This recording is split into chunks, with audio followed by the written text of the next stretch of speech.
Hello guys, welcome to our channel mad education. मैं फ़िरोज़ आलम।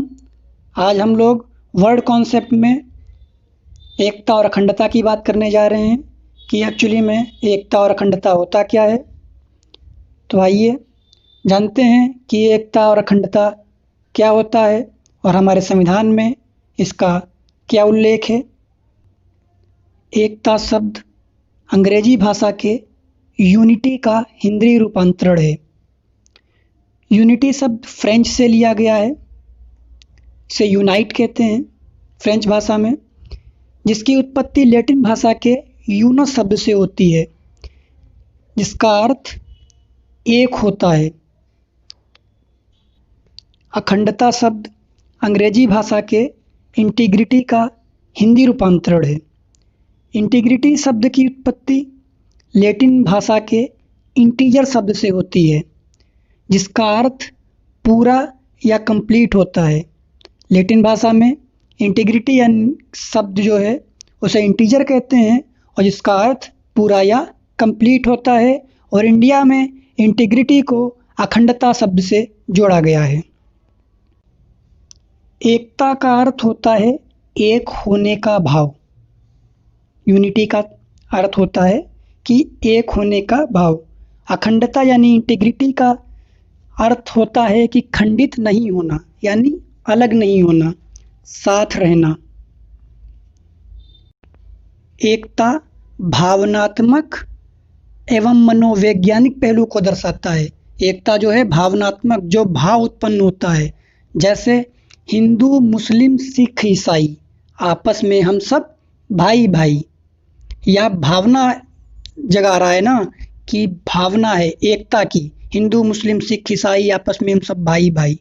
उदाहरण के लिए भारत में सभी धर्मों जातियों और रंगों के लोग पाए जाते हैं, किंतु हम सब क्या हैं? हम सब नागरिक हैं, जो हमारी एकता को प्रदर्शित करता है, जो हमारी यूनिटी को प्रदर्शित करता है।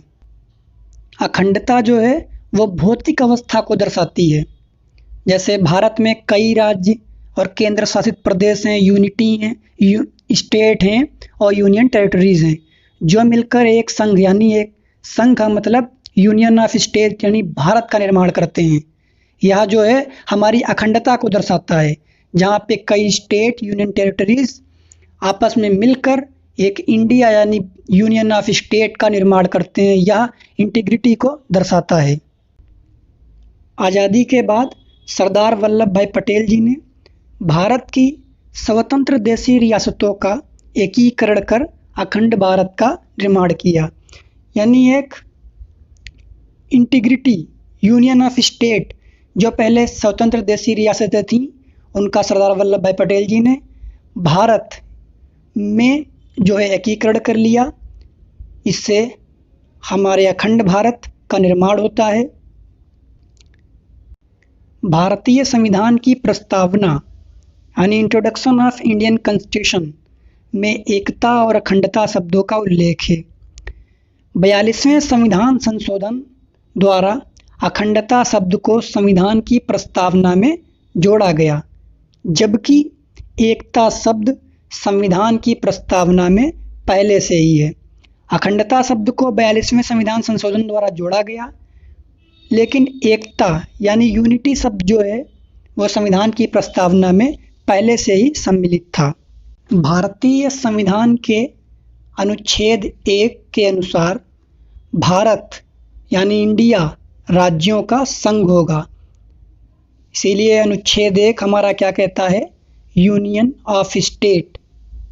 राज्यों का संघ यानी यूनियन ऑफ स्टेट से तात्पर्य है कि भारतीय संघ राज्यों के बीच किसी समझौते का नतीजा नहीं है। यानी जो हमारा भारत है उसका जो संघ है यूनियन ऑफ स्टेट, वो राज्यों के बीच किसी समझौते का नतीजा नहीं है। और दूसरा, राज्यों को भारत संघ से अलग होने का अधिकार नहीं है। जो राज्य हैं, स्टेट हैं, उन्हें यूनियन ऑफ स्टेट से अलग होने का अधिकार नहीं है, वो स्वतंत्र नहीं हो सकते हैं। इसका अर्थ यह है कि भारतीय संघ के बाहर राज्यों का कोई अलग अस्तित्व नहीं है। यही हमारे अनुच्छेद 1 के अनुसार भारत की अखंडता को दर्शाता है, इंटीग्रिटी को दर्शाता है। अगर हम मोटे मोटे तौर पे समझें तो एकता जो है, यूनिटी, वो हमें एक होने का भाव बताता है, तथा इंटीग्रिटी का अर्थ होता है अलग नहीं होना, खंडित नहीं होना। आई होप आप लोगों को समझ में आ गया होगा कि यूनिटी और इंटीग्रिटी का मतलब क्या होता है। ऐसे ही अगले वीडियो के लिए आपसे जल्द मिलते हैं। तब तक के लिए आपसे विदा लेता हूँ। मैं फिरोज़ आलम, मैड एजुकेशन। Thank you.